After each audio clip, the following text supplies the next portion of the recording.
आज देश भर में लोक आस्था का महापर्व छठ का त्योहार मनाया जा रहा है।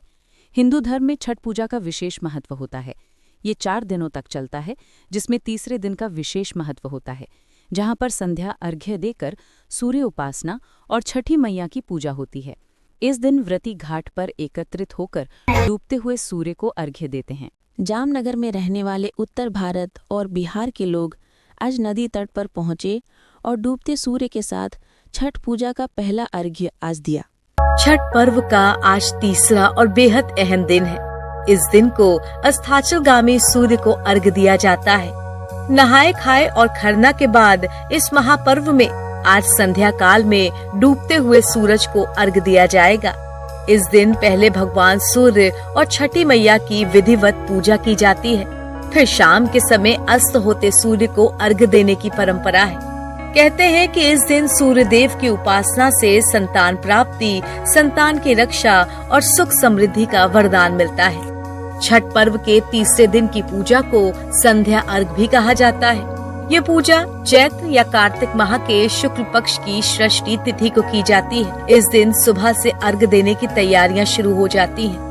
पूजा के लिए लोग प्रसाद जैसे कि ठेकुआ, चावल के लड्डू बनाते हैं। छठ पूजा के लिए बांस की बनी एक टोकरी ली जाती है, जिसमें पूजा के प्रसाद, फल फूल आदि अच्छे से सजाए जाते हैं। फिर एक सूप में नारियल और 5 प्रकार के फल रखे जाते हैं। सूर्यास्त से थोड़ा पहले लोग अपने पूरे परिवार के साथ नदी किनारे छठ घाट पर जाते हैं। छठ घाट की तरफ जाते हुए रास्ते में महिलाएं गीत भी गाती हैं। इसके बाद व्रती महिलाएं सूर्य देव की ओर मुख कर डूबते हुए सूर्य को अर्घ्य देकर 5 बार परिक्रमा करती हैं। अर्घ्य देते समय सूर्य देव को दूध और जल चढ़ाया जाता है। व्रती जल में खड़ी होकर ठेकुआ, गन्ना और अन्य प्रसाद सामग्री के साथ सूर्य देव को अर्घ्य देती हैं और अपने परिवार और बच्चों की सुख समृद्धि की कामना करती हैं। नदी किनारे ये नजारा बेहद अद्भुत होता है। उसके बाद लोग सारा सामान लेकर घर आ जाते हैं। घर लौटने के बाद रात्रि में छठी मैया के गीत गाते हैं। छठ व्रती खरना के बाद 36 घंटे का निर्जला उपवास रखती हैं और तीसरे दिन शाम को डूबते हुए सूर्य को अर्घ्य देने के लिए जल स्रोतों जैसे कि पोखर, तालाब या नदी किनारे और जहाँ ये सब ना हो वहाँ पर वैकल्पिक इंतजाम करके पानी में डूबते हुए सूर्य की ओर मुँह करके खड़ी हो जाती हैं।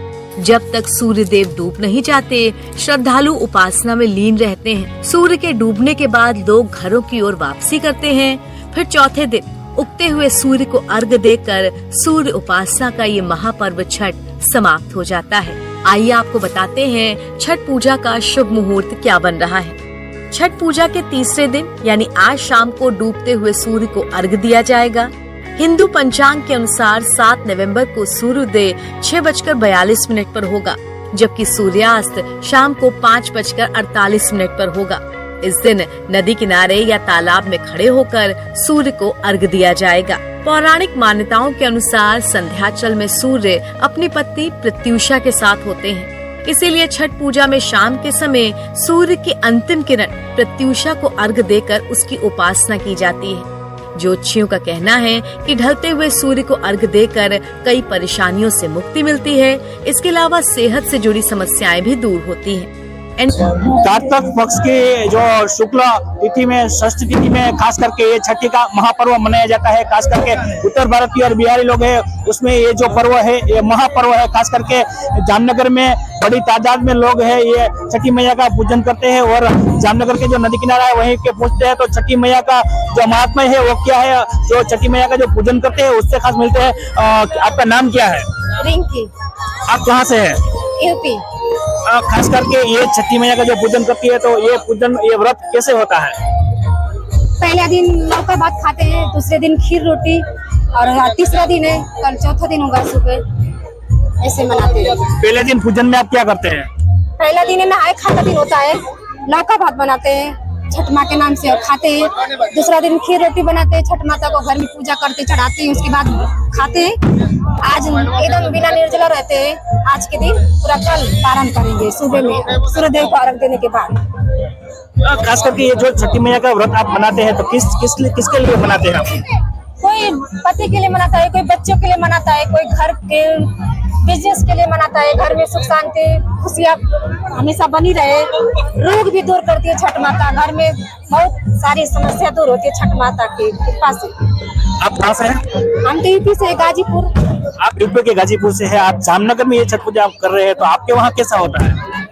अच्छा होता है। जैसे मतलब हम तो जामनगर में पहला छठ देखे हैं, जैसे लग रहा है छोटा ही हो रहा है, पर जैसे लग रहा है कि हम गांव में आ गए हैं। अपने गांव में आ गए वैसा एहसास हो रहा है? लग रहा है, एहसास हो रहा है हमको। खास करके ये जामनगर में है, तो ये जो पूजन अर्चन किया अभी हम जामनगर में है, पर हमको नहीं लग रहा है इस समय कि हम जामनगर में, लग रहा है कि हम अपने गंगा मैया के यूपी में है, ऐसा लग रहा है हमको। खास करके आप कहाँ से हैं? यूपी गाजीपुर से। आपने छठ पूजा का पर्व जो है उसमें व्रत रखा है आपने? नहीं, व्रत तो नहीं रखा है, पर शामिल होती हूँ हमेशा। कैसा लग रहा है जामनगर में ये छठ पर्व?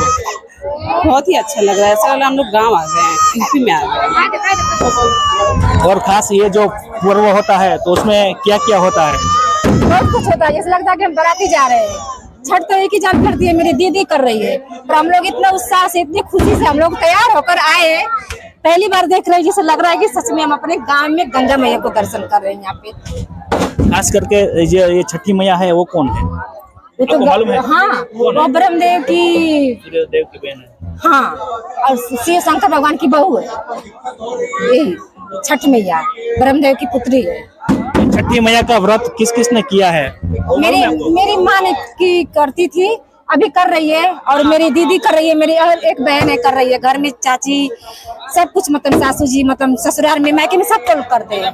हमारे पुराणों में रामायण ऐसा हुआ है रामायण में तो द्रौपदी छठ की है, और हाँ सीता माँ भी की है। द्रौपदी पति के लिए मतलब सब कुछ जो जानते हैं हम आपको बता रहे हैं। जो पर्व है खास करके कार्तिक पक्ष की शुक्ला षष्ठी तिथि में जो ये महापर्व मनाया जाता है, खास करके जो उत्तर भारतीय और जो बिहारी लोग हैं उसमें ये पर्व महापर्व है। बड़ी तादाद में जामनगर में जो बिहारी और उत्तर भारतीय जो लोग हैं वो रहते हैं, खास करके ये महापर्व मनाते हैं। खास हम उस लोगों के पास बात करते हैं कि ये जो पर्व है, छठी मैया का जो पर्व है, तो आप कहाँ से है वो बताइए। मैं तो भोजपुर जिला आरा से। आप ये छठी मैया का जो पर्व है वो मनाते हैं, तो छठी मैया का पर्व कैसे मनाते हैं, उसका पूजन अर्चन कैसे होता है? सबसे पहले तो हम लोग छठी मैया का जो पावन पवित्र पर्व है, हम लोग इसको पहला जो शुरुआत करते हैं लौका चावल का भात बना करके खाते हैं एक शाम, दूसरा शाम को खीर बनाते हैं, उसको खा करके उपवास करते हैं। और जो हमारा पर्व ऐसा पर्व है जो अपने बच्चों के लिए हम लोग करते हैं। दुनिया का कोई भी माता पिता ऐसा नहीं सोचता है हमारे बच्चे को संकट है, और ये छठी मैया हम लोगों के ऊपर अपना कृपा रखती है, जो हमारे बच्चों को कभी संकट नहीं आता है। ये छठी मैया का पर्व कब आता है और कैसे होता है? हमारे यहाँ छठी मैया का 2 पर्व आता है। एक तो आपको बता दूं कि जो गर्मी का मौसम होता है, जैसे चैत में एक चैत का छठ भी होता है, उसको भी मनाते हैं, और ये भी छठ मनाते हैं। खास करके जो ये पूजन अर्चन है, व्रत है, तो कब से स्टार्ट होता है और कैसे कैसे उसमें होता है पूजन अर्चन? ये 3 दिन का पर्व है। पहला दिन आपको लौका भात खाना है, दूसरा दिन खीर पूरी खाना है, और तीसरा दिन आपको सूर्य को अर्घ देना है, और चौथा दिन आपको पारण करना है। ये 4 दिन का पर्व है। आपको 4 दिन में 2 दिन एक टाइम खाना खाना है, बाकी 24 घंटा कुछ नहीं खाना है। खास ये आप जामनगर में मना रहे हैं, तो आप कहाँ से है और यहाँ जामनगर में कैसा लग रहा है आपको मनाते हैं? जामनगर में पहले अच्छा लगता था, लेकिन इस साल में जो हम लोग खुरियार मंदिर में माता के रानी के पास वहाँ पूजा अर्चना करते थे, वहाँ लोग बैन कर दिया है, तो हम लोगों ने अपने को इसको बनाया है, और यहाँ भी हम लोग को अच्छा है, सुकून है, हमें कोई दिक्कत नहीं। कैसी फीलिंग होती है? वो गांव जैसी होती है? कैसा होता है? नहीं, गांव जैसा फीलिंग तो नहीं हो सकता है, किसी कीमत में नहीं हो सकता। हमारे गांव का उत्साह अलग है, यहाँ का उत्साह अलग है, लेकिन हम लोगों का जितना श्रद्धा है, श्रद्धा में अपना भजन कर लेते हैं। खास करके आप लोगों को क्या संदेश देना चाहते हैं ये छठी मैया का पर्व के लिए? तो आपको चैनल को जितना लोग देखते हैं, मैं उन लोगों को सबको नमस्कार कर रहा हूँ, और आप लोग भी छठ पर्व को मानिए। इससे आपके परिवार में सुकून और शांति मिलेगा, लक्ष्मी आपके घर में आएगी, आपको पुत्र का भी वंशज का सौभाग्य मिलेगा। छठी मैया का पूजन किसने किया और कब से स्टार्ट ये चालू हुआ है? ये आपने बहुत बढ़िया प्रश्न किया कि छठी मैया का पर्व किसने किया और कैसे किया, क्यों किया। देखिए, हमारे यहाँ एक राजा थे, उनका नाम था मनन सिंह। जो हमारा डिस्ट्रिक्ट का नाम आरा रखा गया। तो उनके पास एक महात्मा जी आए और वो बोले कि हमारे पास एक बाघ है और जो हमारा बाघ कहेगा वही हम खाते हैं। तो राजा बोले कि हम ऐसा व्यक्ति हैं कि जो हम जुबान देते हैं पीछे नहीं हटते हैं। तो उन्होंने उनका वंश को ही मांग लिया। तो उन्होंने बोला कि कोई बात नहीं, अपना वंश को मैं देता हूँ। उसको आरा से काटा गया था और छठी मैया ने स्वयं प्रकट होकर के बोले कि हम बच्चों का ही पर्व मनाने के लिए सृष्टि पे आए हैं। तो छठी मैया ने हम लोगों को संतान दिया है और हम लोग छठी मैया को संतान के लिए ही खड़ा होते हैं। छठी मैया खास करके जो संतान प्राप्ति है और ये जो पति की और अपने बच्चों की जो लंबी उम्र के लिए खास करके ये औरत है वो जो व्रत रखती है। और छठी मैया ये सूर्य देव की जो बहन है और ये पर्व खास करके धूम पूर्वक मनाया जाता है। और जो ये व्रत रखते हैं उसकी हर एक मनोकामना छठी मैया पूर्ण करते हैं। ये छठी मैया का जो पर्व है वो जो औरत रखती है वो खास करके जो जामनगर के जो नदी किनारा है वहीं पे जाके उसका छठी मैया का जो पूजन अर्चन करते हैं। तो खास हमारे साथ जुड़े हैं। आप कहाँ से हैं? हम बिहार से हैं। हमारा नाम नीतू देवी है। हमने छठ पूजन किया है। आज पहला अर्घ है। पहला अर्घ दिए हैं छठी मैया का, अच्छे से दिए हैं अर्घ, पूजन किए हैं, मन से प्रार्थना किए हैं। नीतू जी, खास करके ये जो छठी मैया है उसका पूजन हम व्रत कैसे और कब करते हैं? हमारा व्रत 4 दिन तक चलता है। नहाए खाए से चालू होता है, खरना का होता है, फिर त्योहार, कल था खरना, आज पहला अर्घ है। सभी घाट पे आए हैं, सभी पूजन करने आए हैं। यहाँ पे बहुत भीड़ लगती है। हम लोग श्रद्धा से पूजा करते हैं यहाँ पे। यही हमारा बहुत भारी भरकम ये त्योहार है बिहार का। ये जो आप कहाँ से हैं? जी हम छपरा से हैं। छपरा मतलब कहाँ से? यूपी बिहार से? हाँ बिहार से ही, हमारे छपरा जिला आता है। छपरा जिला बिहार से है आप। तो आप ये जो छठी मैया का जो पर्व है आप जामनगर में मनाते हैं, तो आपको कैसा लग रहा है? आपका बिहार जैसा लग रहा है? कैसा लग रहा है? हाँ बिहार जैसा लग रहा है। हम लोग 4 साल से यहाँ पे कर रहे हैं छठी मैया का। अपना घर जैसा ही लगता है क्योंकि सभी अपने यहाँ पे जुटते हैं, इसीलिए अपना घर जैसा ही लगता है। ये नीतू जी, ये छठी मैया का जो पूजन है वो किस लिए करते हैं, मालूम है? ये तो मालूम नहीं है, लेकिन छठी मैया का त्योहार बहुत पावन होता है ये तो सुने हैं। इसलिए हम व्रत रखते हैं, हमेशा करते हैं। अपने बच्चों के लिए करते हैं, अपने लिए करते हैं, अपने पति के लिए करते हैं। ये जो व्रत में जो पूजन होता है उसमें कौन सा फ्रूट और कैसे कैसे रहता है, कौन से यूज करते हैं आप?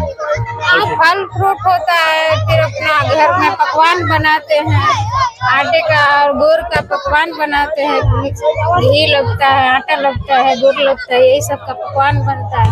उसमें हम लोग ठेकुआ बोलते हैं उसको, और पूरी होता है सादा, यही सब चढ़ाते छठी मैया। ये जो कल खरना था, आज अर्घ दिया आपने, और कल क्या सुबह का पूजन कैसा रहेगा? कल सुबह का पूजन ऐसा ही रहेगा जो अभी हुआ है, ऐसा ही रहेगा। सुबह में हम लोग सूर्य देव का अर्घ देंगे, नमस्कार करेंगे, अपना व्रत खोलेंगे। ये सुबह का त्योहार होता है। जो औरत जो नारी ये व्रत करती है छठी मैया का, उसको खाने पीने का कैसे रहता है, क्या करते हैं उसको? खाने पीने में सब सादा सिंपल होता है अपना, मतलब लहसुन प्याज वगैरह ऐसा कुछ नहीं खाते हैं। नहाए खाए से चालू होता है तो सादा सिंपल खाना होता है। जो व्रत रखी हुई होती है वो अपना सादा सिंपल खाना खाते हैं। और दिन में 3 दिन में 2 दिन में ऐसा कुछ नहीं। हम लोग का 3 दिन का त्योहार होता है। 3 दिन में न पानी पीते हैं न खाना, कुछ नहीं, निर्जल व्रत रखते हैं अपना। कैसा लग रहा है अभी आप अभी मनाया आपने पर्व, तो कैसा लग रहा है? अच्छा लग रहा है, अच्छा ही लगेगा ना, अपना त्योहार है तो अच्छा ही लगेगा ना। जामनगर के जो नदी किनारा है वहीं घाट पे खास करके जो बिहारी लोग हैं वो लोग ये इसका जो ये पर्व है वो महापर्व की तरह मनाते हैं, धूम पूर्वक मनाते हैं। बड़ी तादाद में लोग हैं वो नदी किनारे के पास पहुंचे हैं और ये छठी मैया जो सूर्य देव की जो बहन है छठी मैया, उसका पूजन अर्चन करते हैं। और ये पूजन अर्चन करते यहाँ जो आते हैं और खास करके जो ये पवित्र जल है उसमें जो डुबकी लगाते हैं, खास करके जो यहीं आके जो ये पूजन अर्चन करते हैं उसकी छठी मैया जो मनोकामना है वो पूर्ण करते हैं। छठी मैया की जय।